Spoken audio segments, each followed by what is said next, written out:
పాకిస్తాన్పై సాధించిన విజయాన్ని భారత సాయుధ బలగాలకి అంకితం చేస్తున్నట్టు team India T20 captain Suryakumar Yadav తెలిపాడు. పహల్గాం ఉగ్రదాడిలో అసువులు బాసిన బాధితుల కుటుంబాలకి తాము అండగా ఉంటామని, వారికి ఈ విజయంతో తమ సంఘీభావాన్ని తెలియజేస్తున్నామని సూర్యకుమార్ యాదవ్ పేర్కొన్నాడు.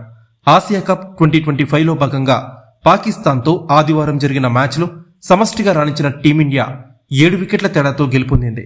ఈ మ్యాచ్ అనంతరం తమ విజయంపై స్పందించిన సూర్యకుమార్ యాదవ్ తన పుట్టినరోజున గెలవడం సంతోషంగా ఉందని చెప్పాడు. నా బర్త్డే సందర్భంగా భారత్ కి నేను ఇచ్చే ఒక మంచి రిటర్న్ గిఫ్ట్ ఇది. ఆఖరి వరకు క్రీజులో ఉండి విజయ లాంఛనాన్ని పూర్తి చేయాలని లక్ష్యంగా పెట్టుకున్నాను. పాకిస్తాన్తో మ్యాచ్ ని మేం మరో సాధారణ గేమ్లానే భావిస్తాం. ప్రతి జట్టుతో మ్యాచ్ కి ఎలా సిద్ధమవుతామో ఈ మ్యాచ్ కి అలానే రెడీ అయ్యాం. గతంలో ఇక్కడ జరిగిన ఛాంపియన్స్ ట్రోఫీలో కూడా మేం స్పిన్నర్స్ తోనే గెలిచాం.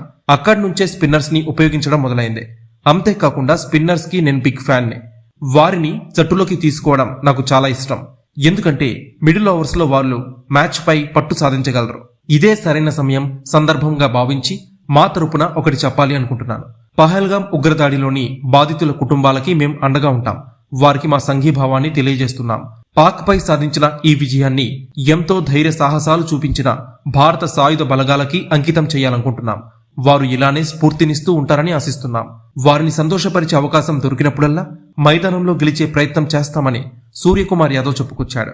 ఈ మ్యాచ్ ని బాయ్కాట్ చేయాలని పహల్గాం ఉగ్రదాడి బాధితుల కుటుంబాలు పిలుపునిచ్చిన నేపథ్యంలో సూర్యకుమార్ యాదవ్ ఈ వ్యాఖ్యలు చేసినట్టు అర్థమవుతుంది.